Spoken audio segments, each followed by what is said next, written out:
एक जंगल में एक बेवकूफ सारस रहती थी। वो बाकी पक्षियों से दूर एक पेड़ पर घोंसला बना के उसी जंगल में बह रहे नदी में उसके लंबे चोंच से मछलियां पकड़कर खाती रहती थी। थोड़े दिनों बाद नदी में से मछलियां सारस को नहीं मिलते। उससे सारस को अधीरता आती है। उससे वो चेहरा ऐसे रखती है जैसे सब कुछ खो गया हो। हाँ, मछलियाँ बहुत चालाक हो गए। मेरे अंदर से बेवकूफ़ी को बाहर निकाल के एक मेगा आइडिया का वर्कआउट करना पड़ेगा। ऐसे सोच के नदी के पास से उड़कर आगे जाने लगी। कैसे मैं मछलियों का शिकार करूं? कैसे मेरे पेट को भरना है? ऐसे सोचते सोचते आगे जा रही सारस को एक पेड़ पर बैठ के हंस रहे कौवा और चिड़िया दिखाई देते हैं। उनके पास जाती है। सारस को देख के कौवा और चिड़िया हंसना अचानक से बंद कर देते हैं। उन्हें देख के, अरे रे, क्यों दोस्त हंसना बंद कर दिए? हंसो हंसो, तुम दोनों को हंसते देखने के लिए मेरी 2 आंखें कम पड़ रहे हैं। उस सारस की बातों से गुस्सा आके, फल फूल खा के हम जीने वाले हैं, पर तू मांस और मछलियाँ खाने वाली हमारे पास क्यों आई हो? उस दिन मैं तो बस यूं ही बोली, पर तुम तो सीरियसली ले लिए।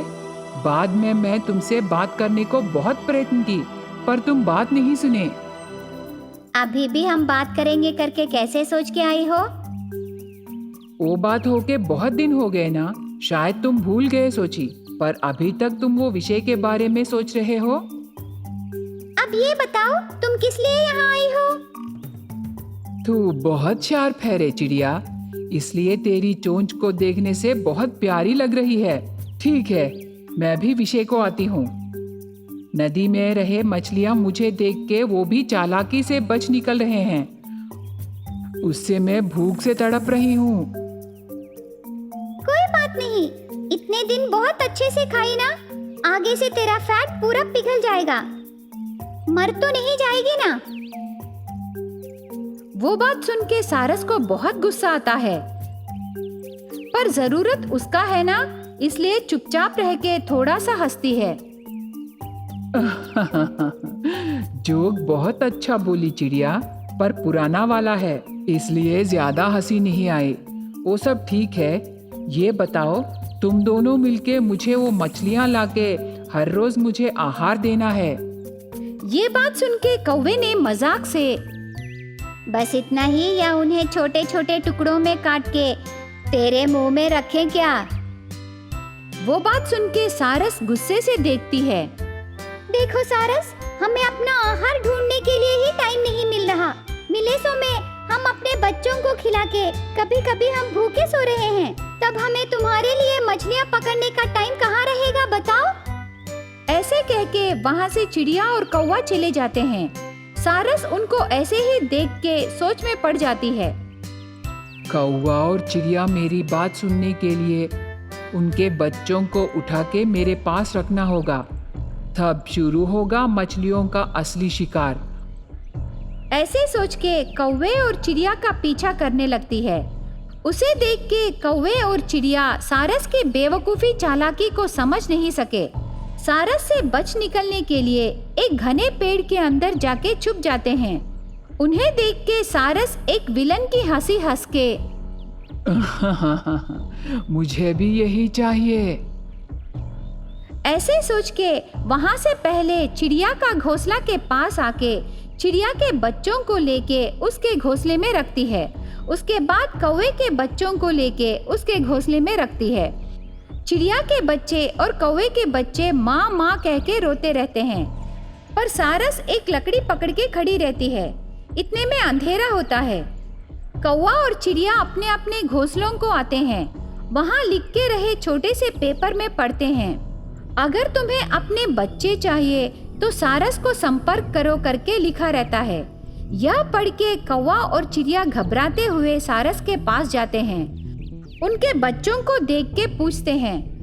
कौवे के बच्चों को एक पिंजरे में और चिड़िया के बच्चों को दूसरे पिंजरे में बंद करके रखती है सारस।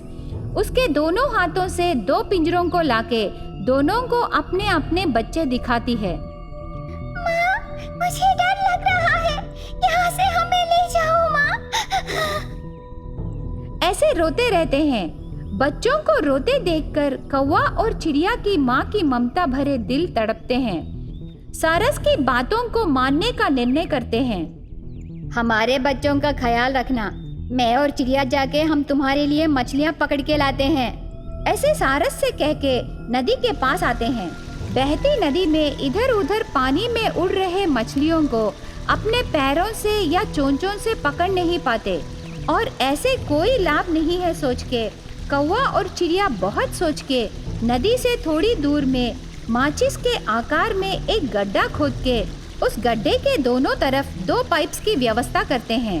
उन पाइप से मछलियां आके उस गड्ढे में गिरने पर वो मछलियां कहीं नहीं जा सकते और कौवा और चिड़िया उनको पकड़ के एक बैग में डाल के सारस के पास ले जाते हैं। सारस उन मछलियों को दिन भर खा के आलसी बन जाती है।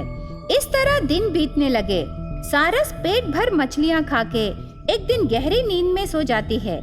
यही अच्छा मौका है सोच के कौवा और चिड़िया सारस के घोंसले में जाके पिंजरों में बंद रहे बच्चों को छुड़ा के वहां से चले जाते हैं। आलसीपन से सारस हिल नहीं पाती और थोड़े दिनों बाद मर जाती है। वह एक सुंदर सा जंगल प्रांत है। उस जंगल में चील, कबूतर, तोता, चिड़िया और कौवे के साथ साथ सारस और सांप भी अपने अपने घोंसले बना के सब मिलजुल कर अपने अपने परिवार बसा के आराम से रहते थे। यश और वेदा नाम के 2 पति पत्नी चिड़िया उनके खेत में सब्जियां उगा के उन सब्जियों को गांव-गांव जाके बेचते थे। ऐसे आए हुए पैसों से जीवन बिताते थे। यश और वेदा एक दिन दुख होके घोंसले के बाहर रहे डाल पर बैठ के ऐसे बातें करने लगे। क्या करें बताइए, किसी भी समय वो चील हमारे घोंसले को आएगा। कुछ न कुछ बोलेंगे, तुम चिंता मत करो। ऐसे चील के बारे में बातें करते समय चील चिड़िया के खेत के पेपर्स पकड़ के उस जंगल का बड़ा कबूतर को लेके चिड़िया के पास आता है। यश चिड़िया, तेरी समय सीमा बीत चुकी है। तेरे खेत को कर्जे में रख के मेरे पैसे वापस नहीं दिए। अब तेरा खेत मेरा है। चील जी, आप बड़ा दिल करके हमें थोड़ा और समय दीजिए। हाँ कबूतर जी, अभी तक हम थोड़ा थोड़ा करके चील का कर्जा चुका के आए हैं और थोड़ा ही बाकी है। उसके लिए हम अपना खेत नहीं बेचेंगे। आप क्या बोलोगे चील जी? कबूतर जी, ये चिड़िया थोड़े थोड़े पैसे दिए पर अभी तक पूरे पैसे नहीं दिए, इसलिए मेरे पास कर्जे में रखे खेत को मेरे नाम पर करने को बोलिए। इसमें मेरी क्या गलती है? मैं उन्हें धोखा क्यों करूँगा कबूतर जी? मैं उन्हें धोखा देने से मुझे क्या मिलेगा?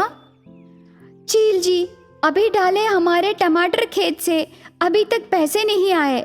अगर हमारे पैसे आते तो मैं आपको पैसे भर के मेरे खेत के कागजात वापस ले लेता। देखिए चिड़िया, मैं तुम्हें और समय नहीं दे सकता। मैं पेपर्स लाया हूँ, दस्तखत कीजिए, ठीक है ना? कबूतर जी, चील जी को आप ही बोलिए ना, हमें थोड़ा और समय दीजिए, कृपा करके आप बोलिए ना। ऐसे पति पत्नी चिड़िया चील को पूछते हैं। चील समय देने के लिए मान जाता है। पति पत्नी चिड़िया चील और कबूतर को कृतज्ञता कहते हैं। उस दिन रात को बहुत सोच के मकई का फसल डालने का निर्णय लेते हैं। ये मकई का फसल हमें उस चील की कर्जे से बचाएगा ना? देखो वेदा, हमारे हाथों में कुछ भी नहीं रहता, सब कुछ भूमाता के हाथों में ही है। बारिश और पानी से बिना संबंध रहे हमारे ऊपर करुणा बरसाने से ये मकई का फल बहुत अच्छा उगेगा। नहीं तो हमें मुश्किलें कायम है, वो खेत हमारा नहीं रहेगा। शुक्रवार के दिन आप कैसी बातें कर रहे हो जी? हम भूमाता को प्रणाम करके नारियल तोड़ते हैं। ऐसे उस रात बीतने के बाद अगले दिन पति पत्नी चिड़िया उनके खेत के पास जाते हैं। नारियल फोड़ के भूमाता को प्रार्थना करते हैं। पत्नी चिड़िया हल पकड़ के आगे खींचती है और पति चिड़िया हल पकड़ के पीछे जाने लगता है। उनके पास चील आता है। सुनो दोनों चिड़िया, आप हल बहुत अंदर तक मत चलाओ, रसायन भी ज्यादा इस्तेमाल मत करो। कैसे भी आप हार जाओगे। यह खेत को मेरे नाम पर नहीं करने के बेकार के सोच को छोड़ दो, वो ठीक नहीं है।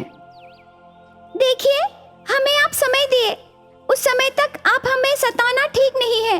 और एक बात बहुत अच्छी तरह से याद रखिए, ये खेत आपकी नहीं हो सकती। हम मकई का फसल डाल रहे हैं, आपका कर्जा चुका देंगे, जरूर चुका देंगे।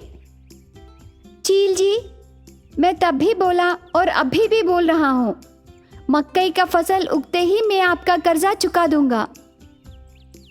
अगर फसल हाथ नहीं आने पर क्या परिस्थिति है? अगर हम कर्जा नहीं चुकाए तो हमारे खेत के कागजात आपके पास है ना, तब हम अपना खेत आपको ही बेचेंगे। ये बात सुन के चील वहां से चला जाता है। पति पत्नी चिड़िया बहुत मेहनत करके खेत को जोतते हैं, मकई के बीज बोते हैं, हर रोज पानी डाल के मकई का फसल को देखते रहते हैं। इस तरह दिन बीतते गए। कभी कभी चील पति पत्नी चिड़िया के खेत के पास आके मकई के फसल को देख के जाता है। थोड़े दिनों बाद मकई का फसल हाथ आता है। पति पत्नी चिड़िया मकई को तोड़ के सुखाते हैं। मक्के सूखने के बाद बैलगाड़ी में मार्केट को ले जाते हैं। 2-3 घंटे बाद ज्यादा पैसों में बेच के अपने घोंसले को आते हैं। वहाँ चील कबूतर के साथ रहता है। पति पत्नी चिड़िया चील के पैसे वापस करके उनके खेत के कागजात लेते हैं। उस दिन से रहे सो में जीवन बिता के फिर से मकई का फसल डालते हैं पति पत्नी चिड़िया।